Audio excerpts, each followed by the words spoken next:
গ্রামের মাটির বাড়ি। আর এই যে এটা ভাঙাচোরা মতো বাড়ি। আর দেখেন এখানে এই ঘরে এক পাশে মানুষ থাকে, এক পাশে ছাগলের বসবাস।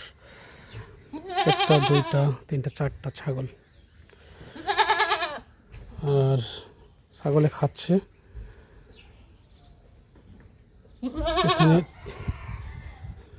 ছাগলের জন্য ঘরে এটা। আর ওই পাশে থেকে মানুষ। আর ওই পাশে একজন আন্টি রান্না করছেন, তাই তো আন্টি? কি রান্না করছেন? কি রাঁধছেন? উনি কানে একটু কম শোনেন। কি রান্না করতেছেন? ভাত তরকারি। ভাত তরকারি রান্না করছে। এটা হয়তোবা কোনো একজনের সম্বল। আমি কথা বলে জানতে পেরেছি দাদির নাতিরা কিনে দিয়েছেন ওনার জন্য।